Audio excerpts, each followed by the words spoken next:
చరిత్రలో అత్యంత ప్రభావవంతమైన వ్యక్తుల్లో ఒకరు వాస్తవానికి భారతదేశంలో జ్ఞానోదయం పొందలేదని, ఆయన అసలెప్పుడూ పుట్టలేదని ఒక మూల గ్రంథం చెబుతోంది.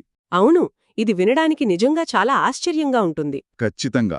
అంటే ఆయన ఎప్పుడూ పుట్టలేదు, అలాగే ఎప్పుడూ చనిపోలేదు అని కూడా గ్రంథం స్పష్టం చేస్తోంది కదా. నిజమే, ఇది ఒక చారిత్రక వాస్తవంగా దశాబ్దాలుగా మనం చదువుకున్న దానికి పూర్తిగా భిన్నంగా ఉంటుంది. అవును, అదొక విడ్డూరమైన విషయంలాగా నమ్మశక్యంగా లేకుండా అనిపించవచ్చు. The timeless Buddha and the unmoving mind అనే గ్రంథం నుండి మనం తీసుకోబోయే అతిపెద్ద రహస్యమిదే. ఖచ్చితంగా ఈ గ్రంథం మన ఆలోచనా విధానాన్ని పూర్తిగా ప్రశ్నించేదా చేస్తుంది. అదే ఈరోజు మన లోతైన విశ్లేషణలో ఈ చారిత్రక రహితమైన సత్యమేమిటి, అలాగే స్వచ్ఛమైన నీరులాంటి అసలైన మనస్సు అంటే ఏమిటి, మంచి చెడు అనే ద్వంద్వాలకు అతీతంగా వెళ్లడం ఎలా అనే అంశాలను కొంచెం విడమర్చి చూద్దాం. తప్పకుండా. అంటే ఈ మూల గ్రంథం ప్రస్తావించే అంశాలు మన రోజువారీ నమ్మకాలను పూర్తిగా తలకిందులు చేస్తాయి. ఎలా అంటారు? చూడండి, గ్రంథం మనస్సును అత్యంత స్వచ్ఛమైన తియ్యకి నీటితో పోలుస్తుంది కదా. అవును, స్వచ్ఛమైన నీరు.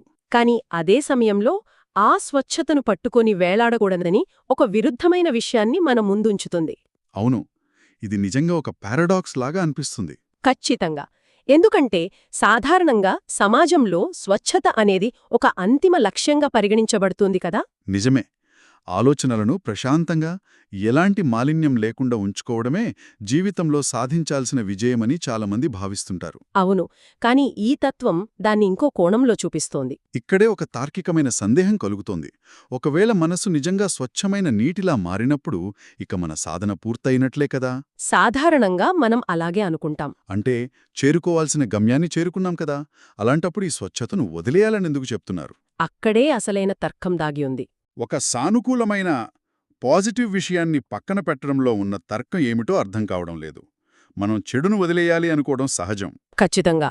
కానీ మంచిని, అలాగే స్వచ్ఛతను కూడా వదిలేయాలని చెప్పడం వెనుక ఉన్న మెకానిజం ఏమిటో కొంచెం వివరిస్తారా? తప్పకుండా. అంటే ఈ మానవ మనసు ఎలా పనిచేస్తుందో గమనిస్తే దీని వెనుక ఉన్న తర్కం సులభంగా అర్థమవుతుంది. అదెలా?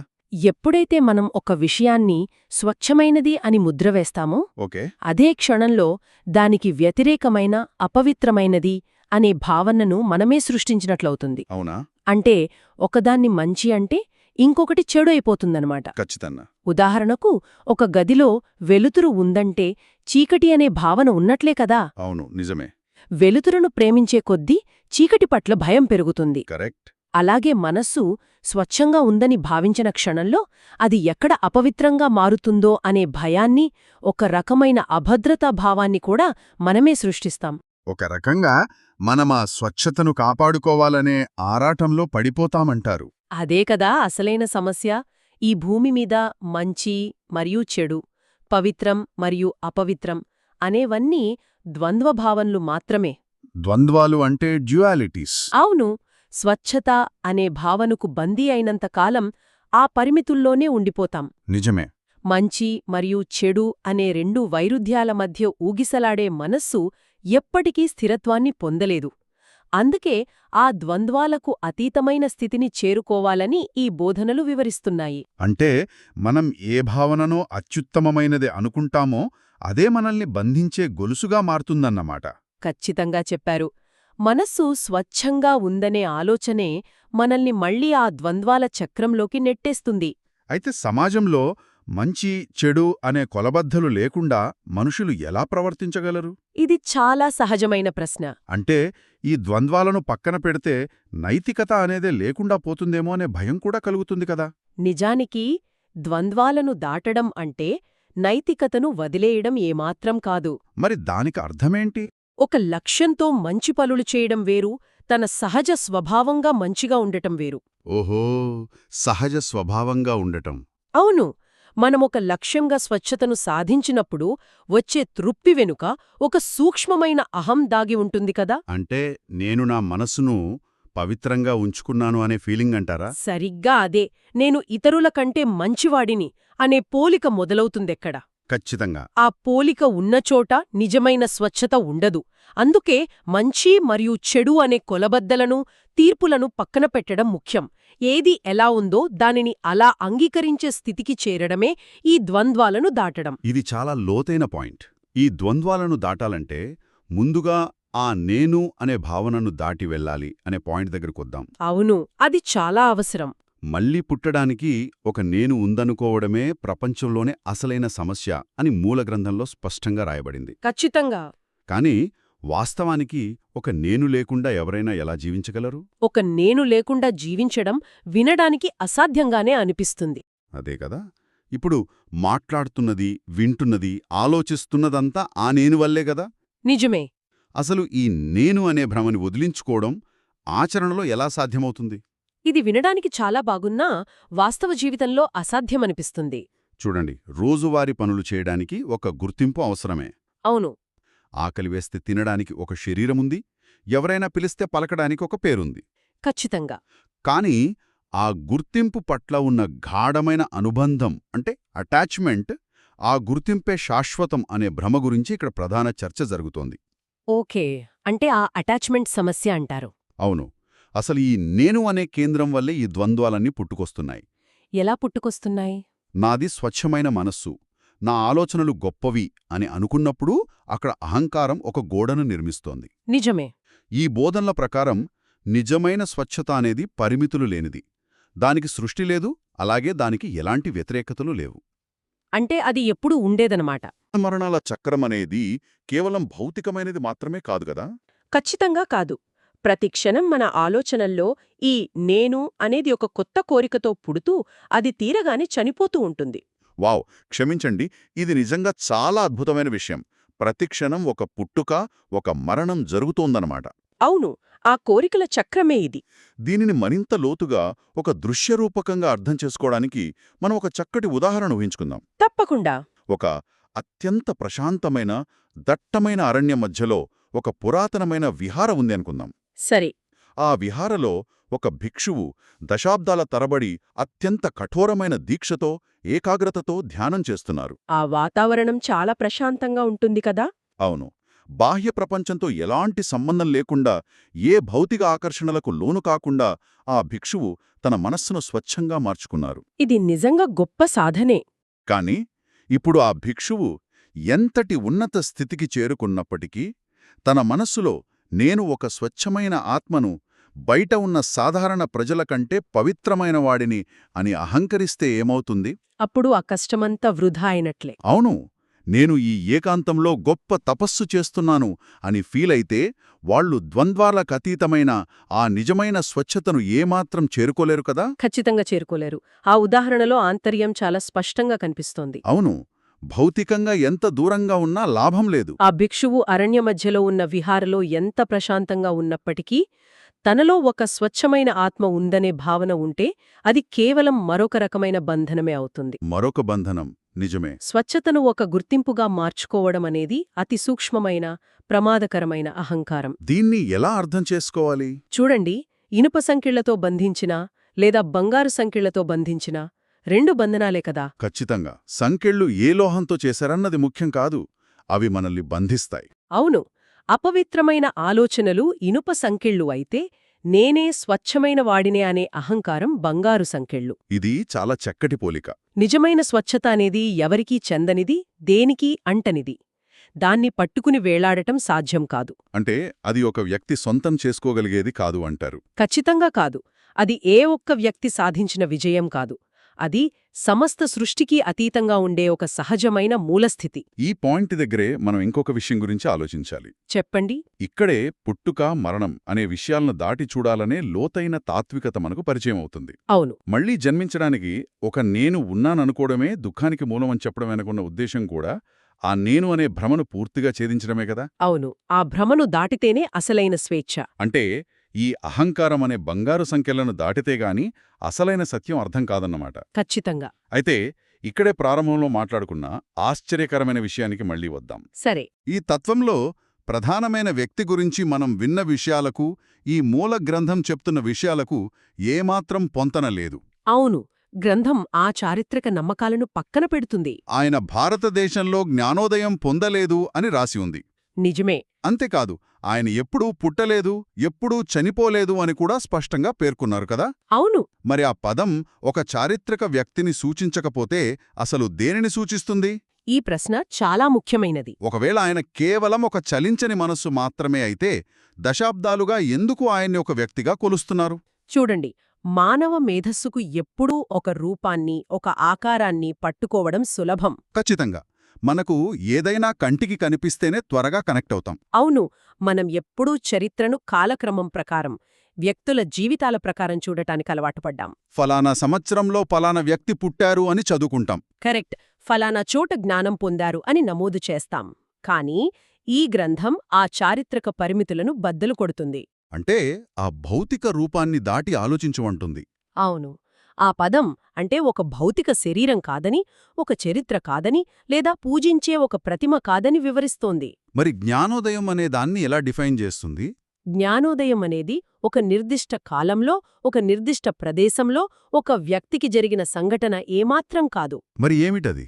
ఆ పదం సమస్త ఉనికికి మూలమైన ఒక చెలించని మనస్సుకు ప్రతీక. చెలించని మనస్సు అంటే అన్మూవింగ్ మైండ్. అవును. ఆ కాలాతీతమైన సత్యమే సమస్త ప్రాణుల నిజమైన స్వభావం. అది పుట్టుక మరియు మరణాలకు అతీతమైనది. అర్థమవుతోంది. ఒక వ్యక్తి భౌతికంగా భారతదేశంలో నడిచి ఉండవచ్చు, కాని ఆయన మేల్కొన్న ఆ సత్యం, ఆ చెలించని స్థితి ఏ దేశానికి, ఏ భౌగోళిక సరిహద్దులకు, ఏ కాలానికీ చెందనిది. అంటే మనం ఒక వ్యక్తికి సంబంధించిన ప్రయాణంగా భావించినది వాస్తవానికి ఒక విశ్వజనీయమైన సత్యం గురించి చెబుతున్న విషయం అన్నమాట. ఖచ్చితంగా. అది అందరికీ వర్తించే సత్యం. కానీ ఈ చలించని మనస్సు అనేదాన్ని ఎలా అర్థం చేసుకోవాలి? ఇది కొంచెం సాధనతో అర్థమయ్యే విషయం. అంటే మనస్సు ఎప్పుడూ ఏదో ఒక ఆలోచనతో కదులుతూనే ఉంటుంది కదా. అవును, అది సహజమే. ఉదయం నిద్రలేచినప్పట్నుండి రాత్రి పడుకునే వరకు ఏదో ఒక ప్రవాహం నడుస్తూనే ఉంటుంది. నిజమే. అసలు చలించని మనస్సు అనేదొకటి ఉంటుందా? ఉంటే అది ఎలా పనిచేస్తుంది?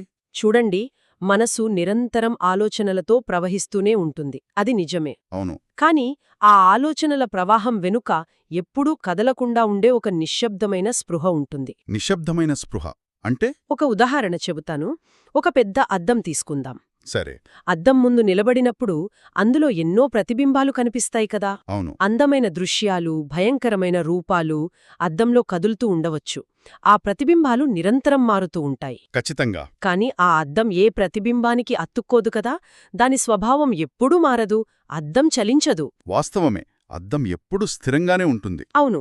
మనస్సులోని ఆలోచనలు, కోరికలు, భావోద్వేగాలు ఆ ప్రతిబింబాలలాంటివి. ఓహో, చాలా చక్కగా చెప్పారు. ఆ ఆలోచనలను గమనించే, ఎప్పుడూ చలించకుండా ఉండే ఆ అద్దంలాంటి మూల స్వభావమే ఈ కాలాతీతమైన స్థితి. అంటే ఆ అద్దమే ఆ చలించని మనస్సు అనమాట. ఖచ్చితంగా. ఆ స్థితినే ఆ పదం సూచిస్తోంది.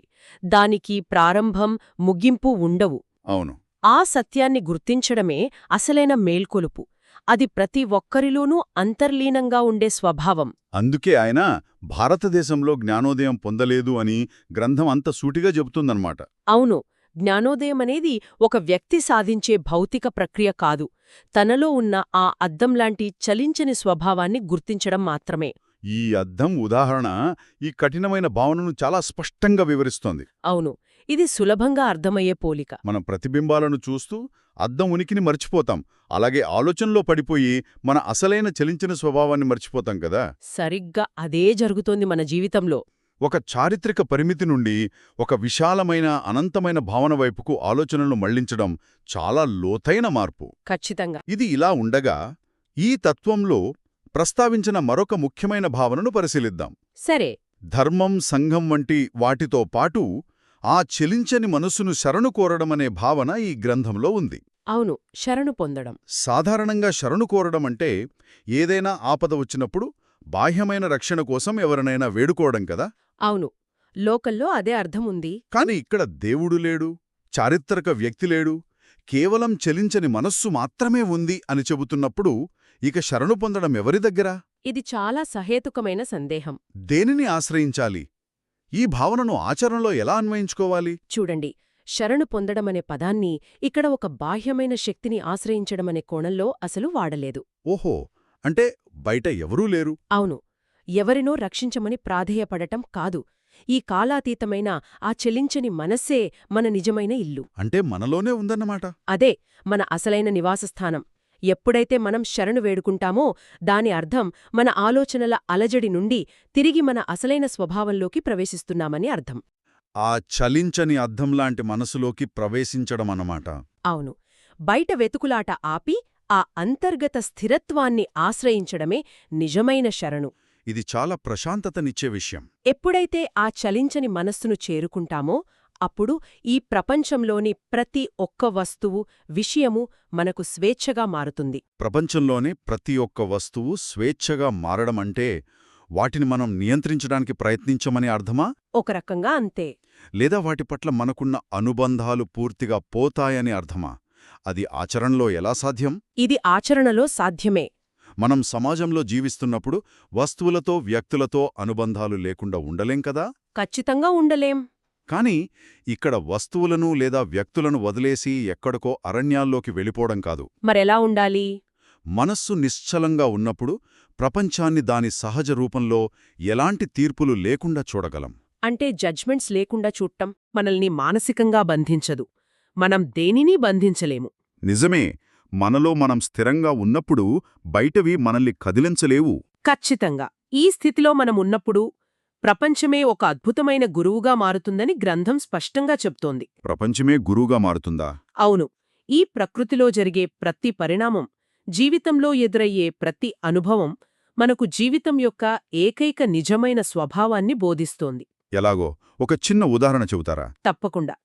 ఒక ఆకు రాలడం కేవలం ఒక చెట్టు నుండి ఆకు విడిపోవడం కాదు కదా. అవును. అది ప్రకృతిలో ఎప్పుడూ ఉండే మార్పును బోధిస్తుంది. అంటే ఆ చలించని మనస్సుతో చూసినప్పుడు ఈ విశ్వంలో ప్రతిదీ ఒక పాఠశాలగా, ప్రతి అణువు ఒక ఉపాధ్యాయుడిగా మారుతుంది. ఇది వినడానికి చాలా బావుంది. దీన్ని మన దైనందిన జీవితానికి అన్వయించుకుందాం. సరే. ఉదాహరణకు, నేను రోడ్డు మీద వెళ్తున్నప్పుడు విపరీతమైన ట్రాఫిక్లో చిక్కుకున్నాననుకుందాం. అందరికీ ఎదురయ్యేదే ఇది. లేదా ఆఫీసులో ఎవరితోనైనా తీవ్రమైన వాగ్వాదం జరిగింది. అవును. ఆ సమయంలో మనస్సులో విపరీతమైన కోపం, అలజడి ఉంటాయి కదా. ఖచ్చితంగా ఉంటాయి. మరి ఆ కష్టమైన, చిరాకు తెప్పించే సంఘటన నాకు ఆ చెలించని మనసు గురించి ఎలా బోధిస్తుంది? అక్కడ ప్రపంచం నాకు గురువుగా ఎలా మారుతుంది? చూడండి, ఆ క్షణంలో వచ్చే కోపాన్ని లేదా అలజడిని మనమిందాక మాట్లాడుకున్న అద్దంలోని ప్రతిబింబంగా గమనించినప్పుడు అసలైన బోధన మొదలవుతుంది. అంటే నా కోపాన్ని నేనే గమనించాలి. అవును, ట్రాఫిక్ లేదా వాగ్వాదం వల్ల కోపమొస్తోంది. అదొక ప్రతిబింబం మాత్రమే. సరే. కాని ఆ కోపాన్ని గమనిస్తున్న మీలోని స్పృహకు ఎలాంటి కోపం లేదు. అది చలించకుండా ఉంటుంది. వాస్తవమే, గమనించే నాకు కోపం లేదు. ఎప్పుడైతే ఆ కోపంలో కొట్టుకోపోకుండా నాలో కోపం కలుగుతోంది అని ఆ అద్దంలాంటి మనసుండి గమనిస్తారో అప్పుడు ఆ ట్రాఫిక్ లేదా ఆ వాగ్వాదం మీకు సహనాన్ని నేర్పుతాయి. అవును, అశాశ్వతమైన స్వభావాన్ని కూడా నేర్పుతాయి కదా. ఖచ్చితంగా. పరిస్థితులు నిరంతరం మారుతూ ఉంటాయని, కానీ వాటిని గమనించే మీ అసలు స్వభావం ఎప్పుడు స్థిరంగా ఉంటుందని ఆ సంఘటన ద్వారా మీకు ప్రత్యక్షంగా బోధపడుతుంది. చాలా చక్కగా వివరించారు. అలా ఆ క్షణం మీకొక గొప్ప గురువుగా మారుతుంది. అంటే జ్ఞానాన్ని వెతుక్కుంటూ ఎక్కడికో వెళ్లాల్సిన అవసరం లేదు. ఎప్పుడైతే మన మనస్సు ఆ స్వచ్ఛతకు అతుక్కోకుండా నేను అనే భ్రమను వదిలేస్తుందో, అవును, ఆ కాలాతీతమైన చలించని స్థితిలో నిలకడగా ఉంటుందో, అప్పుడు ప్రతి క్షణమూ, ప్రతి సంఘటన ఒక గొప్ప బోధనగా మారుతుంది. సరిగ్గా అదే ఈ బోధనల సారాంశం. ఈ సుదీర్ఘమైన, లోతైన విశ్లేషణను ఒకసారి క్రోడీకరిస్తే మనం కేవలం స్వచ్ఛతను సాధించడం మాత్రమే లక్ష్యం కాదని, పవిత్రం మరియు అపవిత్రం అనే ద్వంద్వాలను పక్కనబెట్టాలని అర్థమవుతుంది. ఖచ్చితంగా. నాది లేదా నేను అనే అస్తిత్వం ఉందన్న భ్రమను వదిలించుకోవాలి.